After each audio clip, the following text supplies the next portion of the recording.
их хөөх охин байгаа. За та бас Мишельд маань залуу хүний те жоохон хүүхдэд тэр сайхан өөртөө авч исэн шиг тэр уран зоригийг итгэл найдварыг өгөөсөө гэж би хүсэж байна. За Мишелийн студид өрхөө. За тэгээ манай хүүхдийн дахиад хөтөлбөрийн хөтлөгч. Яа Мишель маань. Авьяаслын хөтлөгч Мишель. Сайн байна уу? Сайн. Ажлын сайн уу? Сайн. Та бүхэн сайн уу? Сайн. За чихэр дээрээ гидэ амсараа. За баярлалаа. Сууч хүүхдээс ажлын сайн уу гэвэл тэр хүүхдийг одоо тэгээд ажил хийгээд байгаа юм шиг хүмүүс байна шүү дээ. Гоё шүү. Өдөр багаас тэ ийм гоё ингээд хөтлөг багаас өөрийгөө хөгжүүлж сурнаа ажиллана гэдэг бол маш ирээдүгээ их сайхан гэрэлтэйгээр харнаа гэсэн үг. За тэгээд шинэ оны мэндийг хүргээ тун тухайн солигдох чинь тэгээд хүүхдийн ахиа хөтөлбөр маань ч гэсэн олон гаралтай зочдуудыг өөрч авч ярилцж байгаа. Тэгээд ахиа хөтөлбөрийн хүүхд багчуудыг бол байнга үздэг хөтөлбөрүүдийн нэг л дээ. Тэгээд шинэ сонин мэдээлүүд юу байна? За саяхан манай ахиа хөтөлбөр маань үзэгч хүүхдүүдэд зориулаад ингээд дуучин агнаа гэдэг штэ. Дуучин агнаагийн цасан аялгаа гэдэг гоё шинэ жилийн дууг ингээд өөртөө хийгээд гаргасан байгаа. Бяцхан хөтлөгч удал маань тэр дооны агнаа болсон. Маш хөөрхөн. Тэгээ бүжиглж байгаа нэг хилдүүтэй тэр дуучин ариунагийн цэнхэр парик үсгийн юмсан байдаг шүү дээ. Яг тийм цэнхэр ус зүгээд тэр хөдөлж байгаа нь үнэхээр хөөрхөн. За. Ер нь ахиа хөтөлбөр маань жилийн жил яг нөгөө хүмүүсийн сэтгэл зүйн гэж үлдсэн уран бүтээлүүдийг бяцхан дүүнээр гол дүр болгож тоглуулад үзэгч төрөйд тэр нэг хүмүүст их тааламжтай байдаг л да. Олон ахалтай дуун клипүүдийг энэ жил бол их нэгэ зогсохгүй хайж бодчих. Тэгээд бас дэлгөөний шинэ жил гэдэг бас гарч байгаа. Одоо клипнийхаа зураг авалтанд ороод явж байгаа. Тоодох үзэгчдэндээ дараагийн клипийг хүргэнэ. Мундаг юм аа тэ сургахаа хажуугаар ингээл бас ингээл гоё юм хийгээд явна гэдэг чинь өөрөө улам л дадлах жаад явна гэсэн үг шүү дээ. Студид маань Монголын гавьяа жүжигчин Чимэд Цэрэн гихч гахал уран бүтээлж орж ирсэн байгаа. Тэгээд өөрөө ч үед асуулт тодруулах бяцхан нүүнер маань магадгүй энэ асуултыг асуугаасаа чиний үжигсэн мэдхийг хүсэж байгаа мэдээлүүд юу байна? Чөлөөтэй сайхан асууж байна. Тэгээ би ингээд нөгөө орлогын үйлсээрээ ингээд артын бүжиглэг алдаг байхгүй юу. Тэгээд ингээд тайзны гахаас өмнө ингээд айгүй амар догтлоо тайхаад тэгээд гахаас өмнө бүжиг мартцсан. Тэгээд артын бүжиг сонход хэцүү байл ингээд хоош нь уунж унаа. За. Хөдөлгөөний ингээд гүйц тийх гээл тэгээд би ингээд бүжигчэнтэй уулзах нэг заавал асуу гэж боддог нэг асуултаас аахгүй юу. Тэгээд тайзны гахаас өмнө яг ямар мэдрэмж төрдөг вэ? Ерөөсөө яг л адилхан л та. Тайзаас ямар ч бүжигч дээрээс тоглолт болгоныг л яг эхлээд хийж байгаа юм шиг л боддог шүү дээ. Тийм болохоор бас ялгалгүй хичнээн мэргэжлийн бүжигч гэсэн бид нарт бас айх догтлох сандрах юм байдгийг. Тэгэл яг хөгжим эхлэлээ тайзан дээр гарлаа бол бүх юм март. Ерөөсөө тэгэл хэвээр хийж өгнө шүү дээ. Тэгээ энэ дээр бас хүүхд гиснээс хинээд юм хэлэх үү би. Нөгөө жижиг хэрэглэлтэй сэвжлэгч нэг аягт бүжиг хийхгүй дэглэхгүй. За стандарт нэг тийм. Саний ч манай үзэгч маань сонсмоор байгаа шүү дээ. Бүгд сонсох гэж. Тэгээ тэрнээс хүн их суралцдаг байхгүй. Тэгсэн чинь нөгөө жижиг хэрэглэлтэй бүжиг ингээд энэ толгой дээр ингээд нөгөө нэг аяг тавьдаг. Тэгээ гар дээр аяг тавиад бүжиглдэг. Гэхдээ тэрийг хийхэр би бүр гачин байнаад унахчихоо гэдэг. Тэгэл гарахаар ерөөсөө ямар ч тийм нөгөө гой бүжгэндээ орсон юм байхгүй. Яана нөгөө аягаа унахчихоо. Яана ингэж бүр айдтай. Тэгж байгаа л нөгөө бүжиг дуусаад яслах усан чи би хараа ингээ мартаад ингээ хэсэлцээ.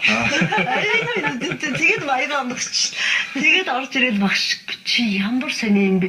Чи юу бодож хийсэн гэж нэрээ би ингээ бэлтгэнээр бүр нэг анхны тэгж хөвсөн шүү дээ. Тэрнээс хойш өстө нэрээ айгүй сургууль өөрөө хийж хагаад тэгээд ерөөсөө за теста амар.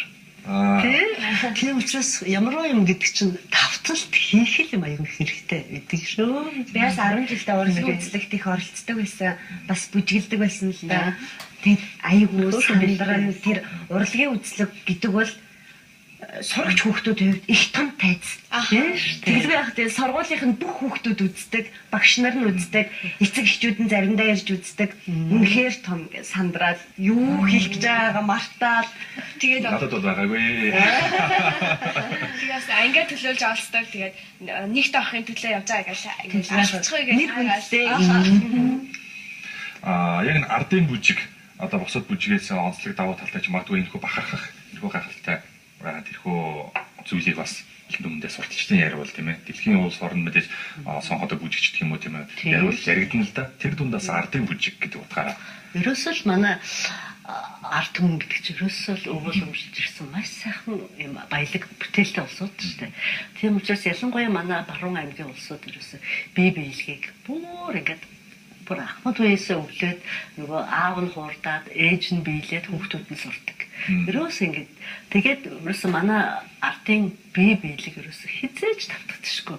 Ийм сайхан одоо бүжиг байдаг байхгүй юу. Тэгэхээр зэрэг ямар ч гадаадын оронд очиод тоглосон бүр эрс өвөрмөц ялгаатай. Бид нар бол яг хаа гадаадын бүжигчдийг нөгөө нэр томьёогоор адилхан бараг ингээд заагаад ихэд хийчих шүү. Тэгэхэд гадны бүжигчид манай бүжгийн элемент орсон тийм биелгэний хөлгөнийг юусоо хийж чаддаг. Юусоо их өвөрмөц. Тэгээд харахад амарх юм шиг мөртлөө хийхэд хэцүү. Тийм тэр тэгээ юутай холбоотой гэхэд ерөөсөө л ардын бие биелгээ гэдэг чинь манай бүхэл одоо энэ бүжгийн үр мөч тийм бие сэтгэл бүх юм дотоод сэтгэлийнхээ илэрхийлтэйгээр хамтд нь ингээд биелгэнээр хөдөлдөг хийдэг болохоор энэ манай энэ биелгээ их олон одоо их давуу талтай. Одоо жишээлбэл мөр гихтчил одоо давхар захилттай гэж байна, дам захилттай гэж байна, сувсралт гэж байна. Гарын хайлга бол яг игний хайлга гэдэг юм уу те.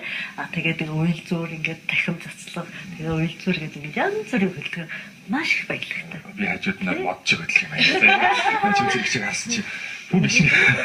Тийм Мишель бас анзаарч байна ч гарын хөдөлгөөн их гоё юм. Тий, улаасаа л тий. Би бас одоо энийг засч болох болов. Мишель маань багасаа тий сайхан засаа. Ерөөсө бүжиг гэдэг чинь хөдөлгөөн шүү дээ. Тэгэл өглөө усаал та нар зүгээр ингээл гараа ингээл хөдөлгөөл. Тэгэл үе болноос ингээл хөдөлнө гэдэг чинь чи хөдөлгөөн яаж хөдөлгөх юм аа. Үе хараад одоо нэг юу яа. Элмэн тав нэг жижигхэн та дасгалууд бид дугаар болж илгээ чи. Тий. За суугаад ажиллаж чинь. За мөрөө баруун хөл мөрөө биш. Дахиад салбилаа. Ингээд манай хотон үндэсний хөдөлгөөн. За одоо ингээд одоо давхар ингээд дэсэн шүү. Ингээд 2 цаг. Ингээд бол хоёр яг тэгээд төрөнхтэйг ингээд нийлүүлээд 1 2 3 4 ингээд юм тав биш бага хийгээрээ. Тэгээд хуруу ялгуулах шороо бас айлах ингээд яг 1 2-оор ингээд буцаагаа нэрхээ өргөнөөс эхлэв. Ингээд